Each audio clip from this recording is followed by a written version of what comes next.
Soifua manuia ne yaso alo mai o tala yo VAIFANUA lau Samoa Entertainment TV.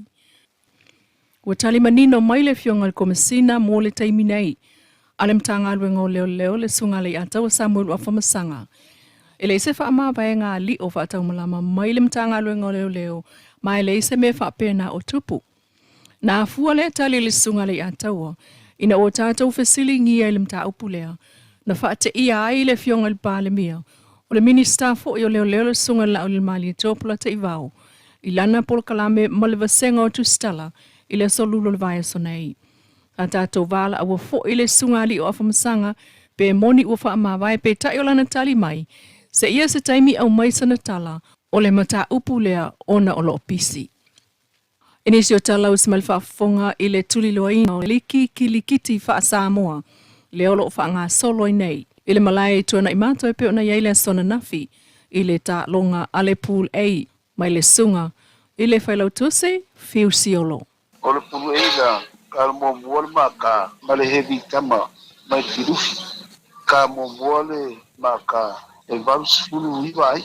Nga ka le hevi tama, nga le ongo sufiku e nga maua. Ia ngaro le bongo fao, ia male amo sifo.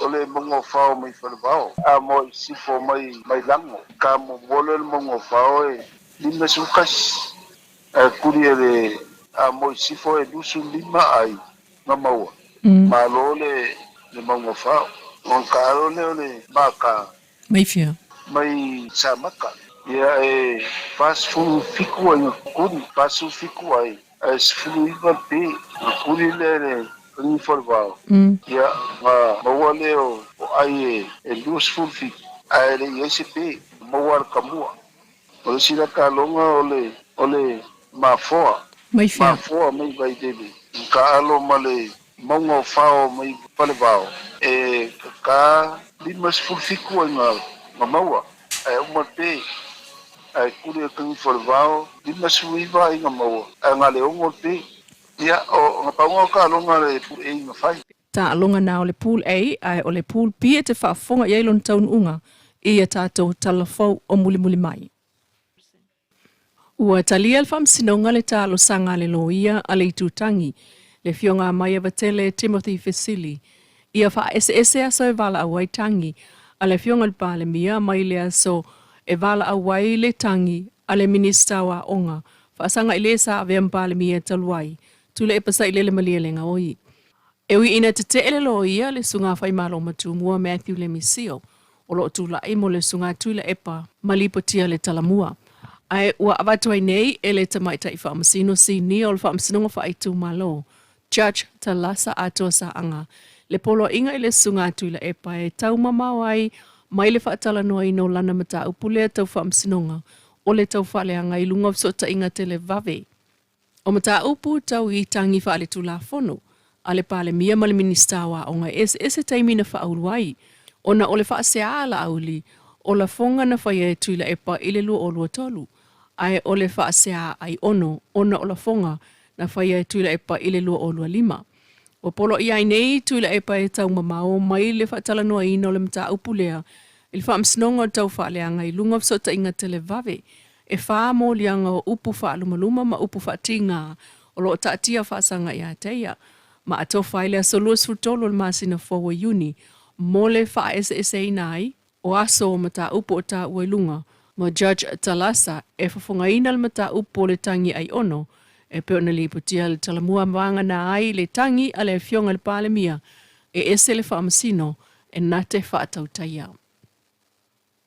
Inisio tala ua whailoa mai nei ele minista o whatu angam whainga whaiva, fui maono mai ava Tito a Safo, le taunu unga manui o le porkalame le sa whaia i le suesuenga, ma whaata ita inga i meto tia e whaasawa i whaatoanga a Samoa, mai mea ola whaalafua e pe opua ai vau. Le vai aso nei le ana sauno ai le minista na iai lawa fo ilu i tau i le ngāluenga na whaatino, e whaatontonu ai pua ai vau. Nanga lue whaatasi ai ma le malo Australia i lana Market Development Facility, ma whaingo fie lava i le sao le ofisa sue a Samoa le SROS, ai o le mtanga luenga o whatu angam whainga whaiva o i tūma lo ma le vaenga tūma oti. Wailo ai nei, e lela i titi whaale tonu o pa ai vau i le tudu. ua o se whaamatau whaawau i whaatoanga, whaaleanga me to, whaalavelave i whaatoanga po o maumanga, ma le whaalafua i lafule mu o le si o manga, vave o lato o se whainga, e toe whaatama ia a toa i lava se tautinga o maasina e fia o se atina e. O a whianga onga e au fia i tupe mau, o le whaatele ngā luenga, ua oni avenga ma mawhai lau whai whaatoanga, mai wala ai nei le malo e pui ma whaia awala, e ma wa ai le au whai whaatoanga a Samoa. O tā penanga le tau sala o Samoa, mo le tau vanga le Miss Global, na malanga mai e le Miss Global o lua lima New Van Queen Hong. O lana si singa atu le lotoa le Campus of Hope i tōna i mato, wa fua i le whaalawi loa le pulengo le tō manga i whaaftaia le amanoa, o la tō whelo i aima le Miss Global. Ai o le manatu atu o le pule o le Vodafone to le Forerunner Bose. E a sia ta maiti o le Campus of Hope.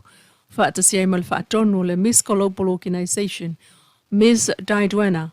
Ai o lau whainga aruenga le company telefoni. O ta o le SVSG lana i tūlau.